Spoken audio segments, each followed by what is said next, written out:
Welcome to Catherine's tutorial. In this video, we'll learn about what is translation.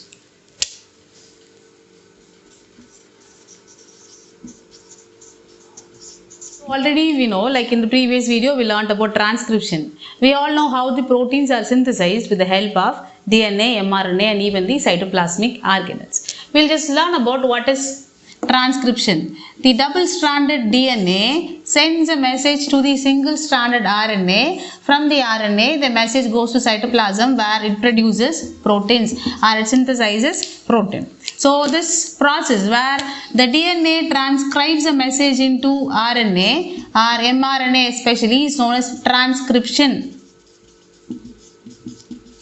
From the mRNA, the coded informations have been taken to the protein by means of a process known as translation. We learned in the previous video, as a result of transcription, we have got a single-stranded mRNA by means of processing, that is after post-transcriptional process of processing this hnRNA into mRNA, we have got the proper information coded in the mRNA. Now this mRNA will take the information to the cytoplasm to produce protein. From a double-stranded DNA, the message goes to, or the message has been transcribed into mRNA. From the mRNA, the message goes to cytoplasm to produce protein. And during transcription, this mRNA has undergone a number of processes to become a mature RNA or biologically active mRNA, which carries information to produce proteins or amino acids. Now we are going to move to the next process known as translation. How this biologically active mRNA produces protein, or it helps in producing protein. Now we'll just go with translation, but before getting into the topic of translation, we should know some basics of translation. So these basics will help you to learn the translation process in a very easier way. Now we'll go with the basics of translation. What are the raw materials we are in need of to complete the process of translation or to produce protein? We'll just make a list of all those materials here. The first and foremost thing what we need is ribosomes. We all know ribosomes are also known as protein factories. Protein factories. These ribosomes, they are of different type in prokaryotes and eukaryotes. If you take a prokaryotic organism or in prokaryotes, you can able to find 70S type of ribosome. In case of eukaryotes, you can able to find 80S ribosomes. These ribosomes will exhibit in larger unit and smaller unit. When you take this particular group, they exist as 50S subunit and 30S subunit, and this remains as 60S subunit and 40S subunit. Here, the 50S subunit is considered as a larger subunit, and this one is the smaller subunit of this 70S ribosome, and this is 60S is known as larger subunit and 40S is known as smaller subunit. These ribosomes will exhibit in two different forms, as smaller unit and larger unit, and they will be inside the cytoplasm in an inactive state. During the process of protein synthesis, the larger subunit and smaller subunit comes together and they make a 70S ribosomal unit that becomes the active ribosomal unit. So these ribosomal subunits are always in an inactive state when they are separated, but when they come together, only during the process of protein synthesis, the larger subunit and the smaller subunit comes together to form the protein synthesis machinery. Now we'll move on to the next one. This 30S ribosomes in case of prokaryote as 16S RNA, that is a subgroup inside the 30S RNA, and here the smaller unit is 40S. And these 30S subunit in case of prokaryote has a special sequence known as Chiני-Dalgarno sequence.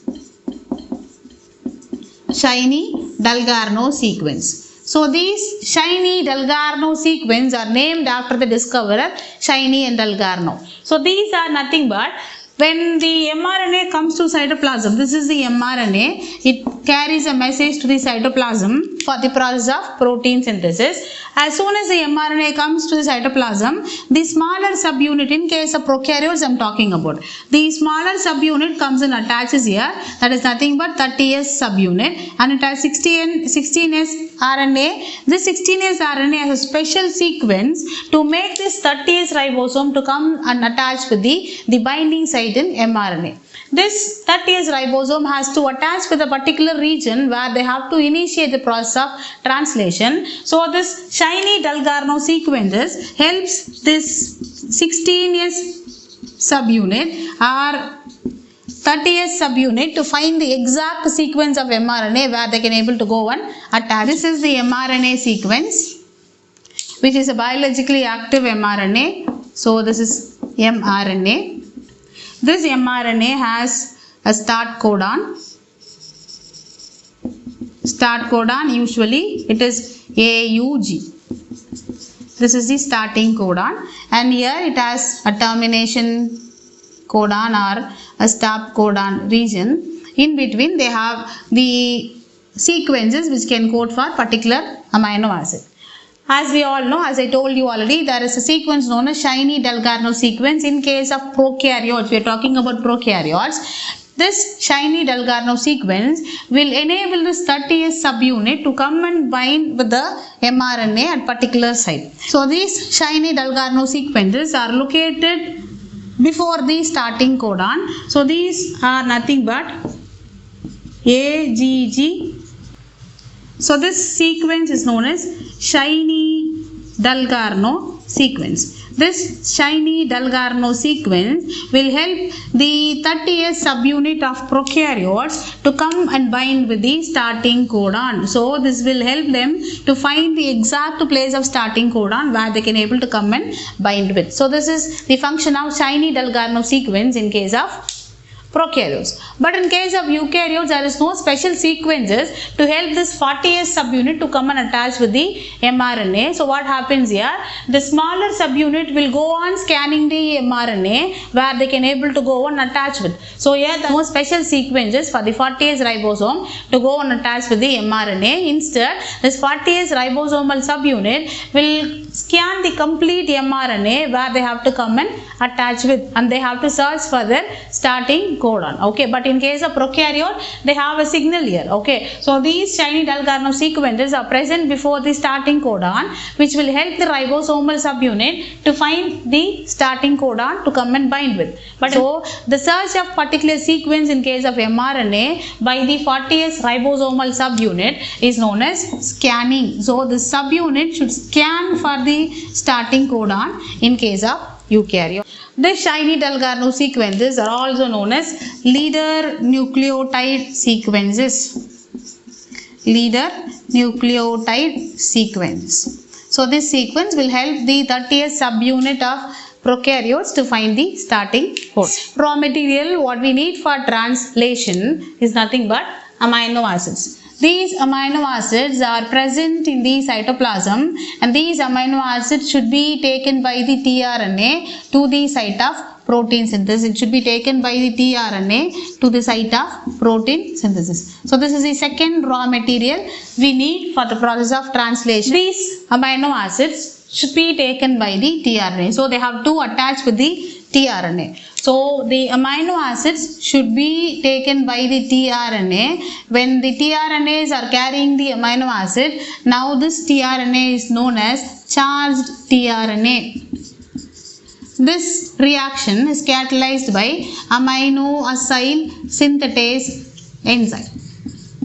Amino acyl synthetase enzyme that regulates or that initiates the binding of amino acid to the tRNA, amino acid acceptor region, to make them into a charged tRNA molecule. These charged tRNA molecules are also known as amino acyl tRNA.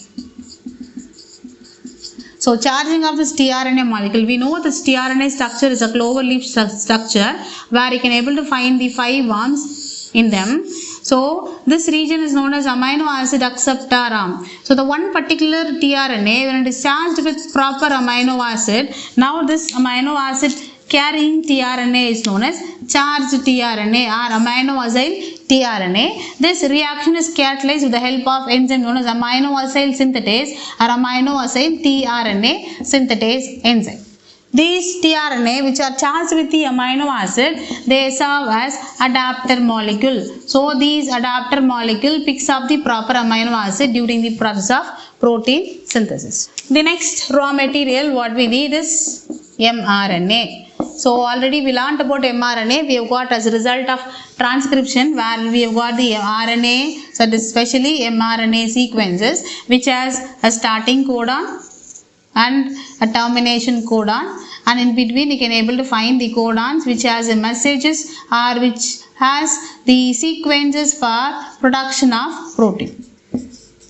So this is another raw material what we need for this translation process, that is mRNA. We have produced already by means of transcription process. Now mRNA is ready for the process of protein synthesis. The next raw material what we need is tRNA. As we have learnt amino acid, we learnt about tRNA. So tRNA is also known as transfer RNA. These transfer RNA will pick the proper amino acid from the cytoplasm to the site of protein synthesis. That is why they are known as adapter molecule. These tRNA has 4 arms. We discussed already earlier, but I am repeating again. So this is tRNA.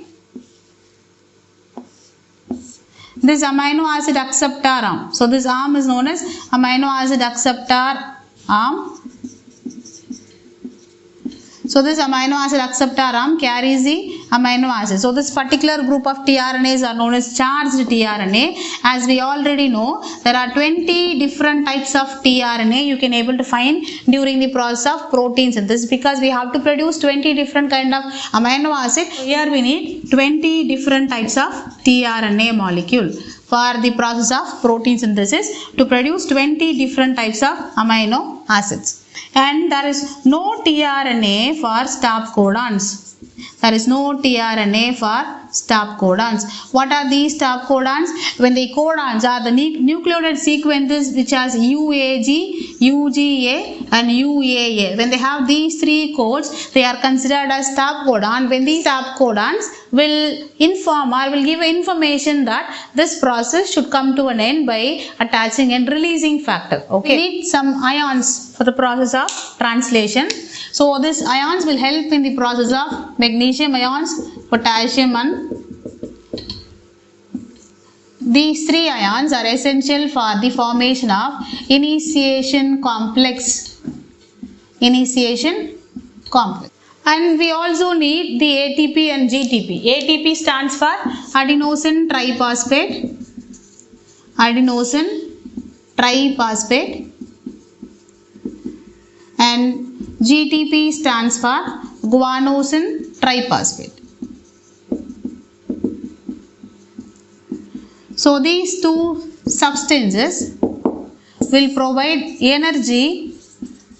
They provide energy for the process of translation. That is nothing but protein synthesis. And we also need enzymes to take care of the process of translation. And here we learnt about amino-acyl tRNA synthetase. This particular enzyme will help in adding the amino acid with the tRNA. So this particular enzyme is very essential for the process of protein synthesis and translation. And one more enzyme is known as translocase. The word gives you the meaning translocase. For example, this is the mRNA sequence, and here we have a smaller unit of ribosome, and here we have a large unit of ribosome, and here you can able to find the tRNA which carries the anticodon with the proper amino acid So it comes and attaches in the P site of the larger subunit. And here, in case of protein synthesis, the mRNA will be in the same position only. The mRNA is not going to move. Instead of mRNA, the ribosomes are going to move to the next region. For example, if you can able to find them, for example, remember it is the first site of mRNA, then the next site, here you can able to find the second site. Again, you can able to find a smaller subunit and a larger subunit of ribosome. So, the mRNA is not going to move. movement of ribosome will be towards the 3' direction of the mRNA. So it moves from the 5' direction to the 3' direction of the mRNA strand. mRNA strand is not going to move during the process of protein synthesis. Instead of mRNA strand, these ribosomal units will move from one place to one other place. When you take the next codon, you can able to find the next unit, that is next ribosomes. That is, you can able to find the ribosomes are present on the third site of the mRNA. So here the ribosomes only will start to move from one region to another region of the mRNA. So this is done with the help of an enzyme known as translocase. For translocating the ribosome to different regions of the mRNA, that is towards the 3' end of the mRNA, is controlled or regulated by the enzyme known as translocase enzyme. In this video, we learnt about the important or basic raw materials that is used for the process of translation. We started with ribosomes. These ribosomes are in inactive state as separate units, that is as larger unit and smaller unit inside the cytoplasm. When there is a need for protein synthesis, the smaller subunit and larger subunit combines together as same unit where they can able to perform the function of translation. And next raw material what we learned is about tRNA. tRNA is essential for carrying the information, that is essential for transferring the amino acid. So it is known as carrier molecule or adapter molecule, which picks the amino acid from the cytoplasm to the site of protein synthesis. The next one we learned about enzyme. We learned about two types of enzyme. Amino acyl tRNA synthetase enzyme. This enzyme will help in charging the tRNA. What is the meaning of charging of tRNA? Here, when tRNA combines with amino acid, then it is said to be charged tRNA. This reaction is catalyzed by amino acyl tRNA synthetase enzyme. We have to produce 20 different type of amino acids, so 20 different type of tRNA should be made. Okay, so this reaction is done with the help of an enzyme known as amino acyl tRNA synthetase. And one more enzyme we learnt as translocases or translocase enzyme. This translocase enzyme will help the ribosomal subunit to move towards the 3' direction of the mRNA. So this translocase enzyme will also take part in protein synthesis process. We also need some inorganic cations like magnesium, Mg2+, K+ and NH4+ ions, and along with that we need mRNA, tRNA and rRNA, and also we need adenosine triphosphate and guanosine triphosphate to perform the function. We need energy. So that energy is supplied by means of adenosine triphosphate and guanosine triphosphate. With all these raw materials, the process of translation is possible. Now by the next part of this video, we'll learn about the process of translation in detail. Thank you.